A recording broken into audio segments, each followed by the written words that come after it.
What if I told you that your ability to make breast milk had nothing to do with your bra size? That's right.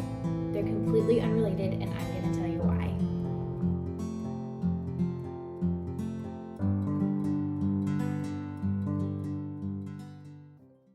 Hey, okay, so breast storage capacity is really fascinating to me. It, again, has nothing to do with your bra size. It all has to do with how much glandular tissue you have. So you can have a D cup and have less glandular tissue than somebody who is an A cup. But the cool thing is that it doesn't mean that both of those people wouldn't still be able to produce enough milk to feed their baby. It just means you might have to empty your breast more frequently than the person who has more glandular tissue. So when you're thinking about like figuring out what your storage capacity would be, if you start around 10 weeks postpartum and you start tracking how much milk you get at your largest pumping session, if you're pumping, which is usually that like first pumping session right when you wake up in the morning, if that's your largest pumping session of the day and you get maybe 1 to 3 ounces, you probably have a smaller storage capacity. That means that you probably want to aim to empty your breast a good 8 to 10 times per day.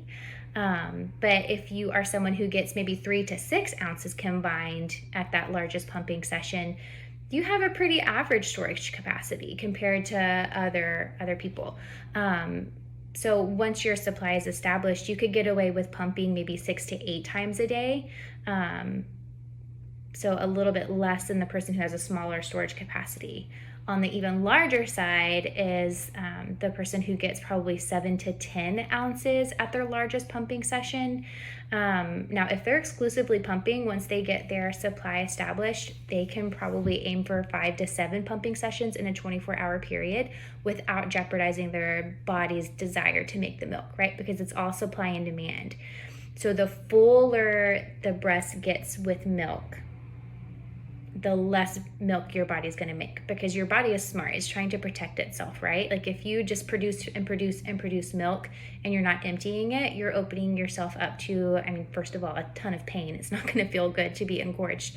But it's also increasing your risk of mastitis and your baby not feeding so well. So your body knows that if there's a bunch of milk left over and your glandular, your mammary glands are just overly full, it's gonna stop making milk. So if you only have so many of those little grape-like structures in your breast, you don't want them to ever really get that full. You want to keep them consistently empty so that they'll make milk faster, right?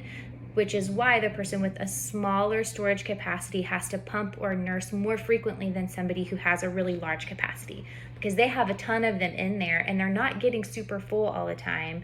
And so they can pump or latch less. That's the kind of idea behind breast storage capacity. Again, it has nothing to do with your bra size, has everything to do with how much glandular tissue you have. The glandular tissue started forming when you were still growing inside of your mom.